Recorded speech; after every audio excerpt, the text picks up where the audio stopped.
Groet in die wonderlijke naam van ons koning Jesus Christus, geliefdes. My naam is Israel Thijs en welkom by Broodbreek, die program van die Here waar ons dagelijks 'n hoofstuk uit die Nuwe Testament het lees met die doel om ons Christen te versterk en te vernuwe op 'n daaglikse basis. Vandag gaan ons voort met hoofstuk 11 in die boek van Handelinge en die opskrif lees: Petrus verantwoord hom voor die gemeente in Jerusalem. Die apostels en die ander gelowiges in Judea het gehoor dat ook nie-Jode die woord van God aangeneem het. Toe Petrus in Jerusalem aankom, het die Joodse gelowiges hom gekritiseer. Jy het nie-Jode besoek en jy het selfs saam met hulle geëet. Petrus het vir hulle alles mooi begin uiteensit.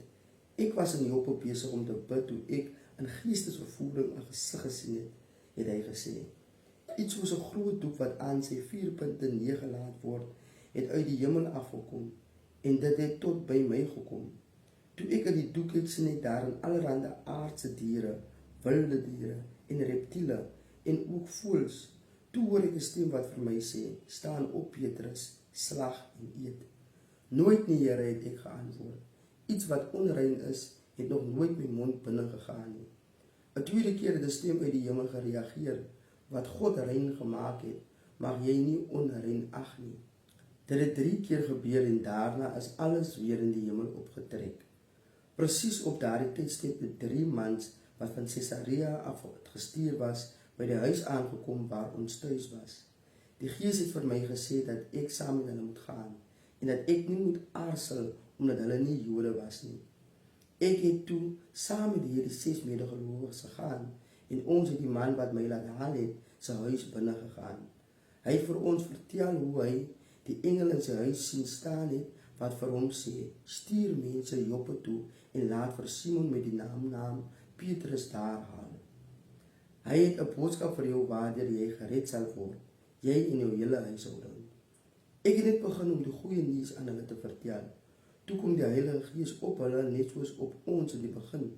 Toe dink ek aan die woorde van die Here toe hy gesê het: Johannes het wel met water gedoop, maar julle sal met die Heilige Gees gedoop word.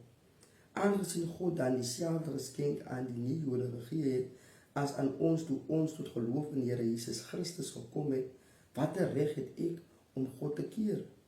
Toe hulle dit hoor, het hulle stil geraak.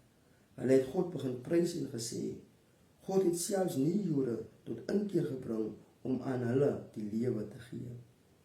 Die wat uit Jerusalem gevlug het oor die vervolging van Stefanus se dood, het na Fenisië, Cyprus en Antiochië toegegaan. Hulle het die evangelie verkondig, maar net aan Jode. Daar was egter sekere Cyprusse en Cyrenese mans wat in Antiochië gekom het en ook aan die Grieksprekendes die goeie nuus verkondig het dat Jesus Christus die Here is. Die Here het hulle werk geseën sodat 'n groot aantal tot geloof gekom en hulle tot die Here bekeer het. Toe die gemeente in Jerusalem hoor wat gebeur het, het hulle Barnabas Antiochië toe gestuur. Toe hy daar kom en sien hoe God in sy genade onder hulle gewerk het, was hy bly. Hy het hulle almal aangespoor om loyaal aan die Here te bly. Barnabas was 'n goeie man, vol van die Heilige Gees en vol van geloof. 'n aansienlike groep mense is na die Here toe gebring. Barnabas is daar na Tarsus toe om vir Saulus te gaan soek. Toe hy hom kry, het hy hom Antiochië toe gebring. En so het dit gekom dat hulle 2 'n hele jaar lank saam in die gemeente gewerk en 'n taamlike klomp mense onderrig het. In Antiochië is die gelowiges die eerste keer Christene genoem. In die tyd het profete van Jerusalem af na Antiochië toe gekom. Een van hulle met die naam Agabus het tydens 'n byeenkoms opgestaan en is deur die Gees gelei om te voorspel dat 'n groot hongersnood die hele Romeinse wêreld gaan tref. Dit het dan ook in die tyd van keiser Claudius gebeur. Die gelowiges in Antiochië het toe besluit dat elkeen van hulle na sy vermoë sou bydra tot 'n hulpfonds wat vir hulle medegelowiges in Judea gestuur sou word. Hulle het dit toe gedoen en die geld met Barnabas en Saulus aan die ouderlinge in Jerusalem gestuur. Amen.